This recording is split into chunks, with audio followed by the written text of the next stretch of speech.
Istri mantan Kadif Propam Polri Verdi Sambo yaitu Putri Chandrawati sudah membacakan nota pembelaan atau pledoi di Pengadilan Negeri Jakarta Selatan. Putri memberi judul pledoinya Surat dari Balik Jeruji. Ia juga mengatakan nota pembelaan ini ditulis oleh seorang perempuan yang disakiti dan difitnah.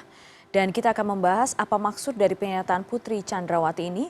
Sudah bergabung bersama kami sekarang malam hari ini adalah pakar hukum pidana Prof. Hipnu Nugroho. Selamat malam Pak Hipnu. Selamat malam Mbak Putri. Pak Hipnu, kita tadi mendengar pledoi, tentu saja ini pembelaan dan tentu saja sudut pandangnya dari sudut pandang terdakwa dari beberapa hal yang disampaikan oleh Putri Chandrawati. Apa yang bisa kemudian kita ambil kesimpulan, Prof. Hipnu? Ya, yang kita ambil kesimpulan Mbak Putri, pertama bahwa di dalam kasus ini Bu PT menyoal sebagai bentuk motif. Karena sebagai motif itu nanti diharapkan adanya suatu keringanan hukuman. Padahal motif sendiri tidak jelas. Apakah itu perkosaan, apakah itu pelecehan seksual, yang kemudian diformulasikan sebagai bentuk perselingkuhan. Itu pun buktinya bukti sekunder. Artinya apa? Ini dari keterangan ahli. Keterangan saksi yang melihat tidak ada. Disinilah yang menjadikan concern Bu Putri. Karena apa? Kalau sampai motif ini bisa meyakinkan majelis, paling tidak ini suatu yang sangat ringankan. Karena sebagai orang ibu, sebagai korban, kan itu loh. Tapi ini menjadi tidak imbang. Sebab apa? Korban Yosua sudah meninggal. Ya. Dan sejak awal, dia juga tidak melakukan pengungkapan kasus pelecehan seksual atau perkosaan.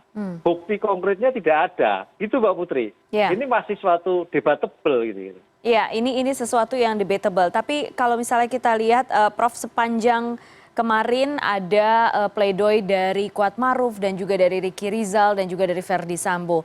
Benang merah antara pledoi Kuatmaruf, kemudian Ricky Rizal dan juga Putri Chandrawati di sini sama-sama menyebut tidak mengerti dan juga tidak paham, tidak tahu kasusnya, tidak tahu BAP, mengapa BAP yang disampaikan pada tuntutan itu mengarah kepadanya. Jadi kalau misalnya apa yang bisa kita lihat dari kesamaan atau benang merah ini di antara ketiga terdakwa ini, Prof? Ya, dari masing-masing terdakwa yang bagian dari turut serta mencoba meyakinkan majelis bahwa dia tidak terlibat apa-apa. Bahwa apa yang terjadi adalah sebagai tanggung jawab Pak Sambo. Sehingga dengan bukti yang disampaikan oleh keterangan terdakwa, tapi hukum sudah mengunci loh Mbak. Namanya keterangan terdakwa itu hanya untuk dirinya sendiri. Itu kan keterangan yang terdakwa. Betul. Padahal ada suatu asas non-incrimination bahwa keterangan terdakwa itu tidak mempunyai suatu nilai. Apalagi kalau kita kaitkan dengan KUHP pasal 66 juga demikian juga. Tapi oke lah, itu bagian suatu pembelaan. Oleh karena itu, saya melihat dari keterangan benang merah dari K, kemudian R, dan Bu PT, seolah-olah pengen bebas dari perkara pembunuhan berencana. Ini sangat terlihat sekali. R misalkan, kalau R agak sulit Mbak. Kalau R itu kan dia ada di tempat, dia mengakui tidak bisa berbuat apa-apa. Dia tidak bisa mencegah apa-apa. Padahal kalau dalam ilmu hukum menurut saya itu ada berbuat, tidak berbuat itu suatu berbuat. Iya. Delik ominisme. Iya. Ominisme tadi berbuat tidak berbuat. Ini perdebatan, tapi itulah yang terjadi. K demikian juga, K sebagai ART, dia tidak tahu juga, dia sebagai menutup pintu, menutup jendela, kemudian itu suatu tindakan biasa menurut dia. Tapi instingnya kan harus jelas, ini akan suatu tindakan, apalagi R sebagai Polri. Insting sebagai Polri ada suatu tindak pidana itu harus muncul. Kalau K agak mending, hanya sebagai sopir. Jika dengan kata IQ rendah, sangat menolong sekali bahwa dia memang sama sekali tidak ikut atau mungkin tidak mengetahui terjadi suatu pembunuhan. Gitu Mbak. PT demikian juga. Kok menghindar? Ya yang kita sayangkan sebetulnya, kenapa keterangan ini adalah menyatakan tidak mengetahui. Kan itu. Padahal konteksnya ada. Artinya ada cukup. Sehingga sebetulnya kalau kita lihat Mbak Putri, antara penuntut umum dengan penasihat hukum dan terdakwa itu enggak klop menurutnya. Harusnya semua yang dilakukan oleh penasihat hukum inginnya bebas, lepas. Ya. Wah, itu agak sulit. Bebas itu tidak terbukti seperti yang dirumuskan dalam surat dakwaan. Ya. Artinya bukti-bukti tidak cukup. Lepas itu terbukti bukan merupakan tindak pidana. Atau karena ada alasan pemaaf, alasan pembenar. Alasan pemaaf yang bersangkutan adalah orang dewasa mampu bertanggung jawab. Jadi no. Alasan pembenar, perintah yang terjadi adalah perintah ilegal, Ya. bukan perintah benar. Perintah benar itu Kadep memerintahkan untuk menembak penjahat, menembak teroris, jadi benar. Ini menembak sama anggota, alah, bur. Nah itu loh, Pak. Ya. Yang terjadi. Oleh karena itu kalau kita melihat sebetulnya sebaiknya, oke, dari kasus ini bagaimana seperti Bu PC memberikan suatu pemikiran pada majelis untuk bisa terenyuh hatinya, sehingga dan aspek sebagai keibuan yang berbasis pada gender menjadi iba, hukumannya beda. Karena apa? Anaknya masih kecil-kecil, kan begitu. Ya, dan itu sah saja dilakukan ya, karena itu ruang pleidoy memang diberikan seluas-luasnya kepada terdakwa ini ya, Prof ya? Ya, sah sekali. Ya. Dan